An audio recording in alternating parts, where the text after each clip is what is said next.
It's the Student Faculty Administration. So there are 12 students, 3 from each grade level, and then there are 4 alternates, and they meet with a group of faculty. Faculty representation of teachers. There's a housemaster, there's an administrator, department head, and then there's the principal, and there's usually a representative from the Newtonite that comes to report. The meetings are open to the public, so anybody can attend. Only the members can vote, and the members can also invite people to come too. It's really great from a student perspective because a lot of high schools don't have the privilege of giving students the power to have a say in policy. So it's something that not many schools across the nation have. So it's a great privilege for our school to have the Student Faculty Administration where you can get involved and make a difference within your own school. Well, it's a really unique, I think it's pretty well recognized that amongst the faculty is a very unique body that doesn't exist in many schools, where the faculty and the students decide together with the administration to move policy in the school. So a lot of schools, they might have advisory groups that do this sort of thing, but the SFA is much more powerful in the sense that it can actually change policy in the school. And they've done that a number of times throughout its history. Well, that's true. It's a great question. That it is a very public body where its recommendations become official recommendations in like the report in the Newtonite and the community.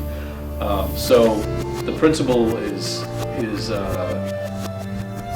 in a public space where, like, if he or she is going to veto something, it's in public, and it's not in an advisory situation. It's usually done behind closed doors, and the principal can just ignore it or not pay attention to it. But in this case, it's a very public group, so it's different that way. I think that we might have the ability to. I'm not sure. But anyway, usually if the principal is going to veto it, usually it's pretty unanimous. There's a good reason for it, and it's a unanimous decision that it's not a realistic proposal. But I think that if there isn't already, there should be a chance to override the veto.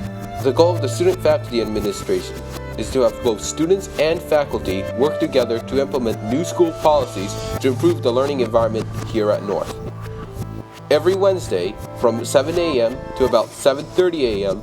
is when the SFA meets to introduce proposals, debate on proposals, and to vote on proposals. The rulebook on how the SFA should work is dictated by its constitution, which can be amended by any member of the SFA if they are not happy or do not agree with the SFA procedures, as long as the SFA board agrees that there needs to be changes.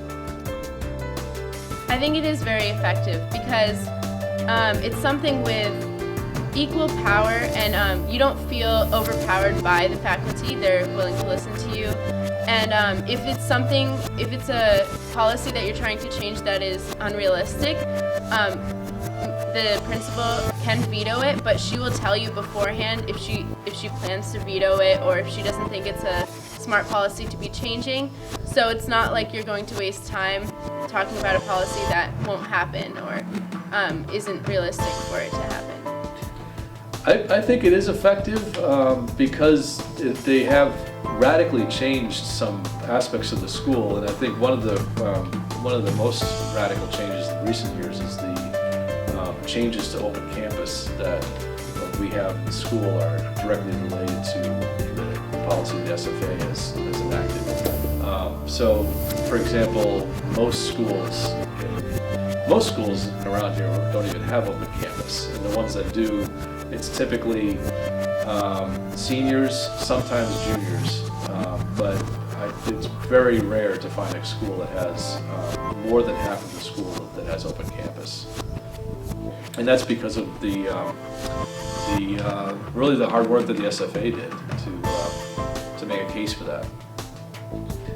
I do, I do, and that's why I'm a member of it, because I believe in the process, and I believe in the experience that it offers to all the members. It's a great way for students and faculty to work together to shape the future of the organization, the community, and it's also a great way to participate in a civic way, to participate in making the place better. And it's representative, much more representative of all the members of the community than many other schools. I do agree with it. Like I said before, it's a great opportunity for people to make a difference. Also, it gives the students who are in the SFA, they know more information about the school before their fellow classmates do, so then they can go spread the word, and it gives power to people. I mean, not ridiculous amounts of power. It gives a good amount of power to students so that they can actually have a voice in the school rather than the adults just making all the decisions and policies for us. For more information about the SFA, please visit tinyurl.com/howthesfa works. Again, that's tinyurl.com/howthesfa works. And if you are interested in running for the SFA, do not forget to have your nomination papers filled in by Thursday, May 3rd for the general interest meeting held during homeroom.